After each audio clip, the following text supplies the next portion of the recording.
Hey everybody, Jason here for RPG Day 2019. Day number 21 and word prompt number 21, and that word is vast.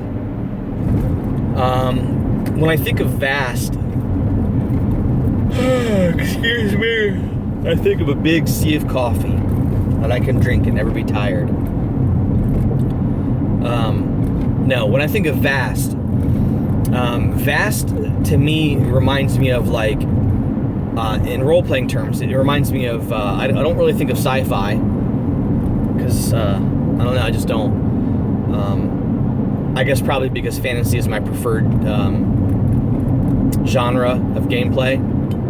But when I think of vast, I think of like a big hex map with plains and mountains and seas and oceans and stuff like that. When I think of vast, I think of a big, sprawling, like wide open map of land and territory to discover that I don't want to say is uncharted, but is very what word am I thinking of? Excuse me. Vast, like as in, big wide open plains and areas and areas that haven't been touched by human hands in a long time, and really cool things to discover. And you never know if you're going to come across a village of people or the ruins of a village from decades or 100 years ago that has a few things still standing and things to discover, or the entrance to a underground tomb, or something, remnants of an old war, of a city that got destroyed and burnt to the ground, where there's just shells and husks of buildings left over, and the wind over the course of the last 200 years has blown all the ash away, so it's literally just like a deserted street or cityscape that's empty, and things like that. But vast to me says explore, lots of things to find, undiscovered locations, and a sense of wonder, because it's so wide open that you feel like you could go anywhere.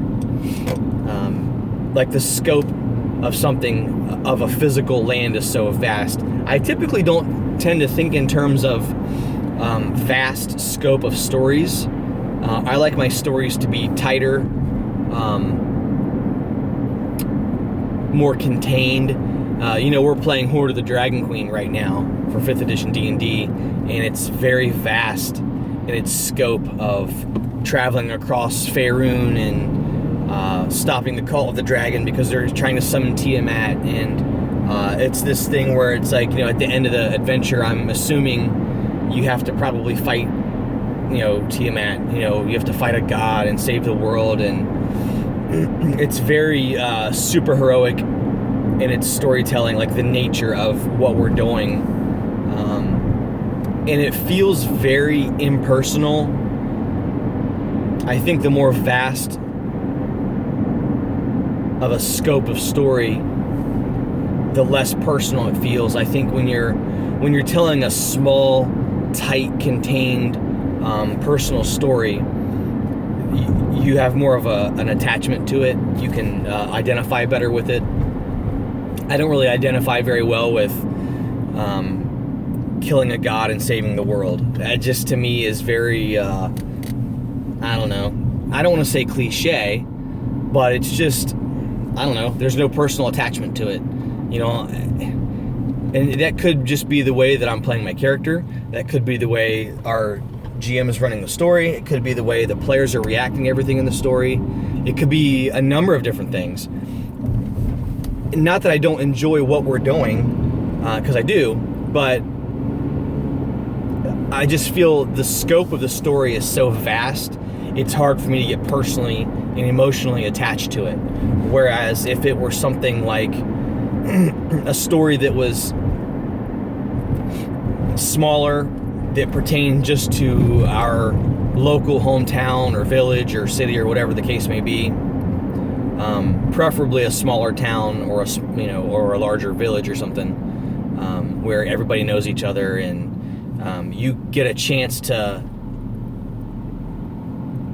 describe and interplay between characters how well they know each other, and you know the baker from growing up in the town, and all the guardsmen are friendly, and there's no shady stuff going on. So when something bad happens to one of the guardsmen, or they get killed by goblins or something, or a thief or an assassin or something in town, it's more personal because you feel like you're more attached to the local NPCs in the village and stuff, and it's a small town, so it could have happened to anybody, things like that. I just feel like a smaller, tighter, contained story with more personal things going on with it is something I can get more attached to, rather than a vast, world-spanning, globe-spanning, save the world, kill the god type deal that's really, I think, very popular today in a lot of games, which is okay. I know a lot of people that love that kind of stuff, so there's nothing wrong with it. It's just not easy for me to get emotionally attached to. So I think vast can sometimes be very good, and vast can sometimes be very not very bad, but just very non-personal, which can be, I don't know, hard to get attached to, hard to get involved in, and really care about. So anyway, that was my dual vast ranting video for the day. Thanks for watching. Let me know what you guys think below of the word vast. Leave some comments, or do a VR video response. That would be fantastic. And I'm almost at work, so hopefully I'll get caught up with another few videos today after this.